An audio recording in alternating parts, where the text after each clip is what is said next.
You won't believe this, but there's a rule buried deep inside the Social Security system that can actually take money out of your check just because you decided to work. It sounds crazy, I know, but for millions of Americans, it is a very real thing. It acts like a hidden penalty on work. So today, we are going to dive deep into what that rule is, and more importantly, a brand new proposal that could get rid of it for good.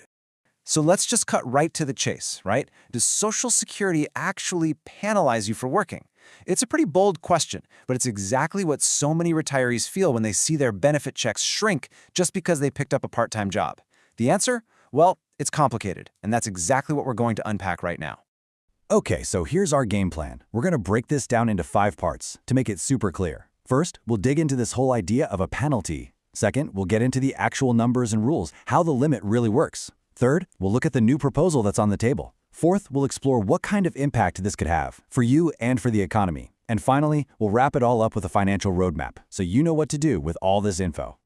All right, so let's start with this idea of a hidden rule. You have to remember, when Social Security was first created, it was meant to be a true retirement program. Safety net for when you stopped working completely. The rules were all built around that one idea. But let's be honest, retirement today looks totally different. And that rule, which was designed for a whole other era, is now creating this surprising gotcha moment for people who are still trying to earn an income. That's the perfect term for it, isn't it? A hidden clawback. It just perfectly captures that feeling of shock people have when their benefits are suddenly cut.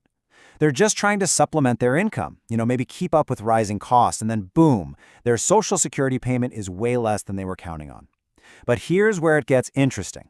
Lawmakers are starting to pay attention, and a new proposal is looking to change this whole game.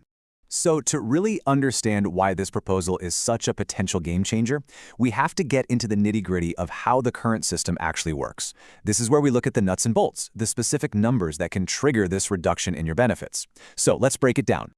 The official name for this whole thing is the Retirement Earnings Test. And listen, the most important words there are before your full retirement age.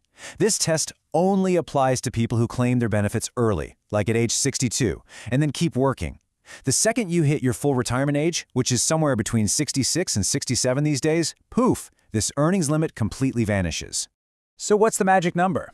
The line in the sand? Well, it changes a bit every year, but for 2024, the annual limit is $22,320. That works out to about $1,860 a month. As long as you stay under that, you're golden. But the moment you earn even a single dollar over that line, bam, the system kicks in. This is the invisible tripwire that determines if working those extra hours is really worth it in the short term. And here's the formula, plain and simple. For every $2 you earn above that limit, the Social Security Administration holds back $1 from your benefits. Let's make that real. Say you earn an extra $4,000 over the limit for the year. Well, they're going to hold back $2,000 of your benefits. It's basically a 50% benefit reduction rate on those extra earnings, which, let's face it, feels incredibly steep. Okay, now this right here is the single most important and, honestly, most confusing part of this whole situation. The system isn't permanently taking your money, it's withholding it. What actually happens is that once you reach your full retirement age, they go back and recalculate your monthly benefit. They factor in all those months they withheld money, which gives you a slightly higher payment from then on. They're basically paying you back over your lifetime. But that leads us to the real-world problem.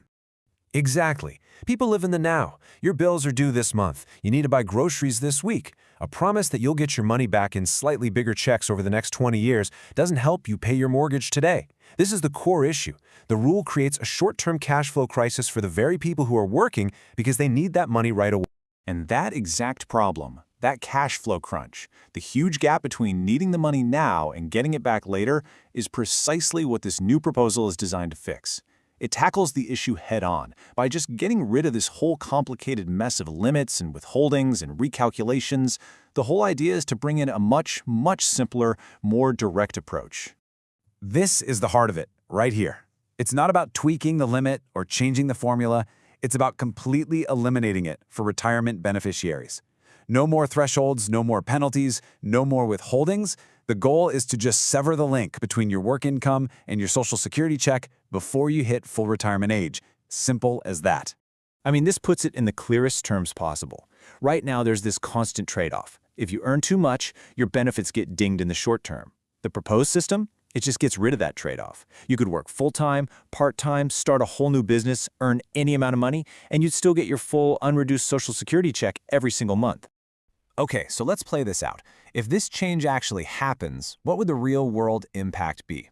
Well, it would be pretty significant, not just for individual retirees, but maybe for the whole economy. We're talking about more than just a simple rule change. This is a fundamental shift in financial freedom. Yeah, this really spells out that newfound freedom. Think about it. People wouldn't have to turn down extra shifts or avoid taking a promotion just to stay under some arbitrary income line. This would give millions of older Americans so much more control, letting them make work decisions based on what's best for them and their families, not what's needed to avoid a penalty. It creates genuine financial flexibility. And this isn't just about your wallet. There's a much bigger economic story here. By removing this major disincentive to work, the proposal could encourage experienced, skilled workers to stay in the workforce longer. And in an economy that's often dealing with labor shortages, keeping workers who have decades of knowledge and experience could be a huge boost for productivity and growth. It's a win for the individual and a potential win for the entire economy. Okay, this all sounds great in theory, but what does it mean for you, right here, right now? This last section is all about turning this big policy discussion into a practical, personal financial roadmap. How should you be thinking about this potential change? So the key takeaway here is to see this as part of a much bigger picture. For decades, retirement was seen as a hard stop. You work for 40 years, then you stop, and you collect your benefits. But that model was built for the 1930s. That's not reality for so many people anymore. People want to or they need to work longer. This proposal basically recognizes that modern reality and says, hey, maybe the system should catch up. So here is your 3-step action plan. First, understand where you are today. Are you getting close to that earnings limit?